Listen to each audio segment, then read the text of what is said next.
Essa coisa do empoderamento, tem hora que, assim, parece, por exemplo, o parto hoje.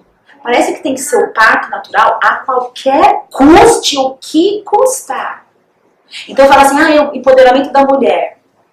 Na comadre a gente falava bastante isso. Não, empoderamento do casal, porque você sabe se você sozinha dá conta de parir sozinha. Mas não é todas as mulheres. Tem mulheres que ela precisa do empoderamento do marido, falando, não, tô contigo aí, segura a bronca. Tem mulher que não consegue fazer isso. E exigir isso da mulher também é humano. Então assim, não sei se isso é uma coisa que é pra deck, mas eu fico um pouco preocupada. Que em contextos que nós estamos usando esse empoderamento? É um empoderamento para poder fazer diferente, para poder ter um lugar ao sol também, não precisa ser igual. Porque nós, é assim, eu acredito em equidade, eu não acredito em igualdade, porque são coisas diferentes, né? Mulheres e homens têm necessidades diferentes, e aí tem que ser proporcionado para os dois chances para que eles consigam o que eles queiram. Mas hoje, às vezes, o que eu vejo no discurso do empoderamento, em algumas circunstâncias, parece que é uma, assim, que pra eu ser mulher empoderada, eu tenho que desempoderar o outro. O outro pode ser mulher, homem, o que for. E aí, isso, eu não sei se é, não é isso que eu entendo como um empoderamento saudável, sabe?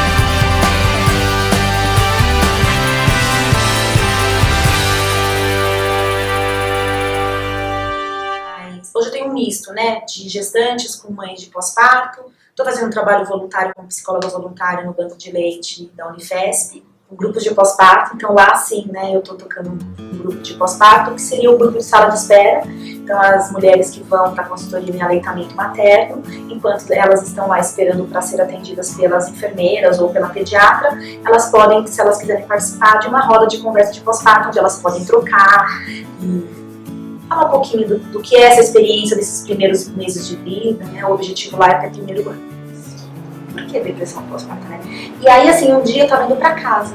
A minha mãe teve depressão pós-parto. Né? Eu tenho um irmão deficiente.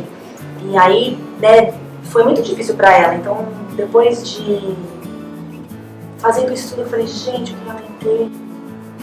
Foi depressão pós-parto, né? Então, assim, passa pela... Porque às vezes você se depara com um tema, você não entende por que exatamente você quer estudar aquele tema, né? Às vezes a descoberta ou as razões você vai descobrindo ao longo do processo, porque foi bem isso mesmo. Que essa questão do empoderamento, se não bem entendida, ela pode trazer mal entendidos, porque tem questões que você fala do empoderamento que, dependendo de como é conduzido, parece até que virou uma briga entre sexos, né? Então quem tem mais força, quem pode mais. E quando a palavra empoderamento feminino vem para mim, o que eu penso é que é da ordem do sutil, que dá para ter a mulher se empoderar nas coisas do dia a dia, nas pequenas atitudes, né? Mas, né, quando você está num grupo de pós-parto, porque na modernidade, né? Então vamos falar da gestação.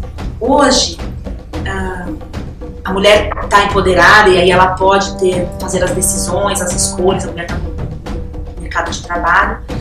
Mas quando chega na questão não da gestação, mas do pós-parto, o que a gente vê hoje são as mulheres muito sozinhas. Porque, né, antigamente, o que a gente observava? Que a mulher tinha o bebê, mas tinha a mãe, tinha a vizinha, tinha as irmãs, tinha as tias, né, as crianças mais velhas. Então, assim, isso era compartilhado, isso era dividido. E hoje, a mulher tem uma série de recursos, uma série de escolhas, e muitas vezes ela se vê sozinha. então ela não tem com quem compartilhar, ela precisa contar de uma ajuda de alguém que não está disponível, às vezes porque a própria mãe da parturiente, né, da mulher que acabou de ter filho, trabalha também, ou porque mora longe, ou porque as outras pessoas, as tias, ou as famílias de extensão que a gente chama, né, as redes de apoio, também estão envolvidas com as suas atividades, e aí ela acaba ficando sozinha. E aí, por exemplo, os grupos de pós-parto, é uma oportunidade das mulheres, entre elas, então, se ajudar, porque na solidão, em casa, né, então, por que muitas mulheres vêm para o grupo de pós-parto? Ah, porque eu estou sozinha, muitas, né, o sofrimento, o que é isso? Porque se a gente fala em empoderamento também, hoje a mulher tem um poder e eu posso tudo, a hora que eu quero, quando eu quero. E a mulher conseguiu esse status, então eu quero trabalhar, eu quero ter o dinheiro, eu quero ter a minha independência. E aí quando ela se vê mãe, principalmente de um recém-nascido, de repente, de um dia para o outro, de 12 horas, né, 24, 48, ela se vê por um período de tempo da sua vida, que para um de nós vai ser maior ou outro menor, totalmente à mercê de um ser que depende 100% dela. Né? Então toda aquela liberdade, toda aquela potência de poder ir e vir, de controlar o seu tempo, de fazer as suas escolhas, ela se vê limitada a atender às necessidades do bebê, né? Que para a mulher moderna é um desafio muito grande, né? É esse momento de devotamento que é necessário, né, para o desenvolvimento psíquico do bebê. A gente falava antigamente, as avós, as tias falavam muito da dieta. A mulher está em dieta, né? E tinha muito a questão da dieta estar relacionado à retomada das atividades, inclusive sexuais, mas também a interrupção do sangramento, pós-parto, mas também, né, se a gente for parar para pensar, tinha naquela dieta, naquele resguardo, um momento de propiciar para a mulher, ela tá ali em contato, porque a mulher ficava em alguns casos, 40 dias dentro do quarto com o bebê, e tudo era feito para ela, né, porque para a mulher também poder cuidar do seu bebê, ela precisa ser cuidada, né, e ela precisa se identificar com o bebê. Então, assim, aqueles 45 dias, não é à toa que é 40, 45 dias, que se a gente for ver, combina, por exemplo, com o baby blues, que hoje a gente fala muito, que as mulheres sentem, né? Então, era um momento que a mulher sabia que ia passar por aquilo, fazia parte, e hoje não, né? As mulheres, às vezes, elas trabalham até o último dia de parir, e tem que continuar pensando, né, se é uma executiva ou se tem algum trabalho pendente. Então, assim, poder estar num grupo com outras mulheres, compartilhando, e aí ver que não é só a minha vivência, a outra também tem uma outra vivência parecida ou não, que faz sentido, né? Isso vai ajudando umas às outras e vai dando força. Não, é possível, né? É bacana, existem outros caminhos. Então, dentro desse universo, né, da psicologia, dos grupos, do apoio, quando a gente vê as mulheres unidas, e assim era interessante porque algumas, por exemplo, eu atendia no individual. E aí falava do grupo de pós-parto, começava a participar do grupo de pós-parto, nossa, a diferença, né, dessa mulher emocionalmente, com o bebê, com a parceria, muda bastante. Então, assim, né, às vezes a gente fica pensando de empoderamento com grandes coisas e às vezes ele acontece aqui, né, às vezes no meu próprio poder para comigo mesmo, porque às vezes, né, essa coisa do empoderamento de eu conseguir, às vezes a gente não tem nem esse poder sobre nós, né, é uma cobrança muito grande. Então, acredito que seja, a gente está dentro de uma cultura, né, não dá para falar de empoderamento fora da cultura, né, não dá, de uma sociedade, né? Então hoje eu ainda tenho, né? Acho que hoje de uma maneira muito mais aberta, se fala muito mais, se abre portas para o diferente, mas ainda é muito restrito. Escolas que oferecem os cantinhos do brincar e tentam reproduzir nesses cantinhos do brincar a vida cotidiana. O que acontece na minha casa? Então na minha casa tem bebê, na minha casa tem ferro, né? De de passar e aí deixado aberto para a criança, seja ela menino ou menina, brincar do que ela quiser.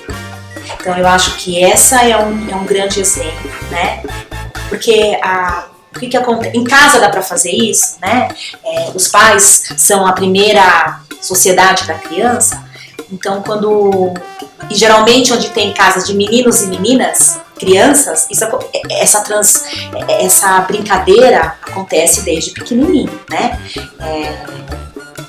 Você pode ver, é muito mais fácil você ter um irmão com uma irmã, e aí a irmã brincar com um carrinho, e o irmão vai brincar de boneca.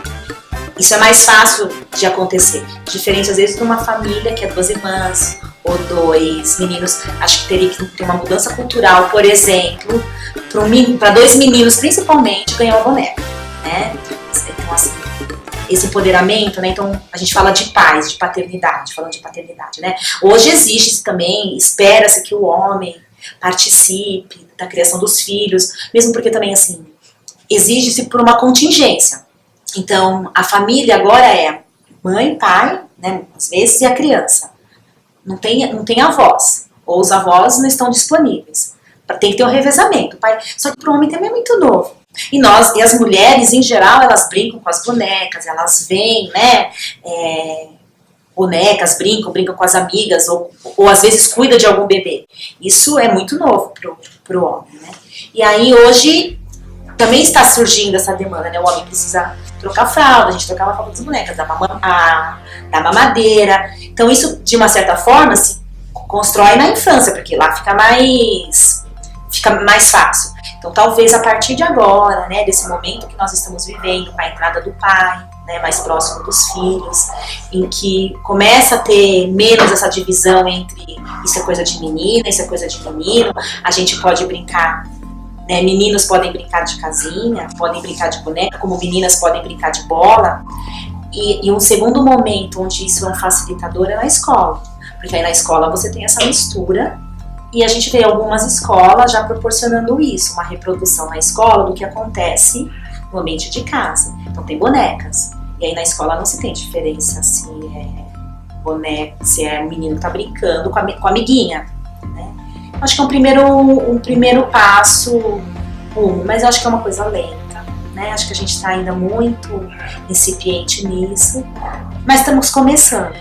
Você falou de 2 pontos específicos, que é gestação e pós-parto, né? Então, assim, ainda existe muito forte um mito, embora, né, isso venha mudando, está mudando mesmo, e algumas mulheres falam, eu não quero ser mãe, né?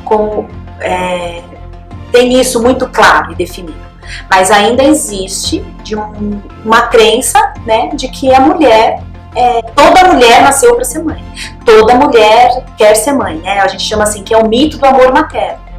Então, nem toda mulher, a mulher ela tem uma predisposição para ser mãe. Isso não quer dizer que ela já nasce mãe ou que ela, né, vai se tornar mãe, enfim, ou que ela quer ser mãe. Então isso na gestação. Então cria-se muito quando uma mulher está gestante, nossa, é uma vida. Então a sociedade romantiza demais, né? Existe um romance em cima do que é ser gestação, então, do que é se tornar mãe. Então a gestante ela é muito enaltecida. Isso também vem muito da nossa construção histórica, de quando, com a industrialização, com o povoamento, começou a morrer muitas crianças, né? E na era industrial tinha que se colonizar, tinha que ter gente para trabalhar. Se as crianças morrem, quem é que vão trabalhar? Então, assim, foi dando também, porque se você for estudar, por exemplo, história antiga, aristocracia, morria-se muito e ninguém se importava muito não, né? Criança não tinha status de crianças do jeito que tem hoje, até a sociedade burguesa. Então, se a gente fala em Idade Média, se a gente fala, né, na época dos reis e rainhas, na verdade tinha-se bebê, a ama de leite que criava, com 8 anos já era considerado adulto. Então é isso que existia. Com o advento da burguesia, né, de construção de poder, é que vem assim, o bebê começa a receber, né, tem um texto que fala assim, a sua majestade o bebê. Ele começa a receber um status, porque é ele que vai produzir, é ele que vai dar sequência para aquela família. Então também e aí quem é que vai fazer isso? É a mãe. Né? Então tem essa cultura de que a mãe tem que cuidar, de que a mãe tem que amamentar. E aí isso chegou num ponto de uma idealização tão grande que quando a mulher fala, pô, eu tô grávida, mas eu não sei se era bem isso que eu queria, mesmo quando ela quis, nossa, mas que mulher é essa? Desumana, né? Então aí vem o preconceito, não é tão legal assim, tem as suas, né, tem o lado bom da gestação, tem os seus desconfortos, né? Mas parece que tem que ser a realização suprema da mulher é a maternidade. Não é assim sempre. E aí, em contingência, por conta disso, você tem o pós-parto. No pós-parto, como que é? Não é fácil, né? A gente falou, né? Nos primeiros dias é uma adaptação. Para a mulher moderna, então, se a gente for pensar nessa sociedade que foi sendo construída, então, assim, para ter bebês, para ter filhos e para garantir que eles chegam numa idade que eles consigam trabalhar, a mãe tem que ficar em casa cuidando. Então, por muito tempo, esse foi o modelo que deu certo e que fez com que política e economicamente um país se desenvolvesse. Então, pronto, é essa a receita e tem que ser assim. E aí, a gente foi, ao longo, né, do tempo, isso foi mudando, né, a visão da sociedade foi mudando, a mulher começou a ganhar, pô, não quero ser só mãe, eu quero outras coisas, então foi pro mercado de trabalho. E aí hoje a gente vive isso, né, uma mulher que muitas vezes, ela foi preparada para trabalhar, não foi preparada para ser mãe. O que a gente vê muito hoje com as mulheres da atualidade é que muitas pegam um bebê, o primeiro bebê com o qual ela tem contato é o seu próprio, não tem vivência nenhuma. E tem que estar lá 24 horas por dia sem saber o que faz, porque só o bebê só chora. E né, a gente tem um preconceito, né, um dito popular, a mãe sabe tudo. Não, a mãe não sabe tudo, a mãe aprende, né, então... Mas é duro, então a bebê tá chorando, você sabe o que é? Não sei. Mas se você fala, não, eu não sei, mas como assim você não sabe? Você não é a mãe? Né? Então, existe ainda muito essa crença de que a mulher sabe, de que a mulher nasceu para ser mãe, que a mulher tem que amar o seu bebê. Então a gente sabe que o amor de mãe e filho é uma construção, assim como um amor entre amigos, um amor conjugal. Você não ama o seu marido... Você pode se apaixonar no primeiro momento, mas amor é uma coisa que você constrói. E é assim com o filho também, né? Então é muito curioso porque você pode, assim, sim, sentir um apaixonamento pelo seu filho num primeiro momento. Por que não se fala? Porque existe um julgamento, uma crítica do que vai ser falado, como assim, né? Então a gente ouve muito, né, no pós-parto, a gente sabe que existe o baby blues, 80% das mulheres têm isso. Então é comum chorar, é comum se questionar, meu Deus, e agora? E aí o consolo que as pessoas eram, mas como? Olha, você tem um bebê tão lindo, tá cheio de saúde. Mas nós estamos falando de outra coisa, né? De um reposicionamento psíquico, de um reposicionamento na vida, né? A gestação é um momento de... A gente fala em 3 ciclos da mulher. Então é adolescência, né? A primeira menarca, gestação e menopausa. Então, assim, é muita mudança, né? Reposiciona a mulher. Então, falar disso, falar que não quer isso, não sentir que é pra isso que veio. A gente ainda vive numa sociedade em que a gestação, o filho, é considerado, né, a grande missão de uma mulher. Então, falar que não quer isso, realmente é muito violento. Quando você fala de violência, né? Pensando em violência obstétrica, muitas mulheres não sabem nem o que é isso, né?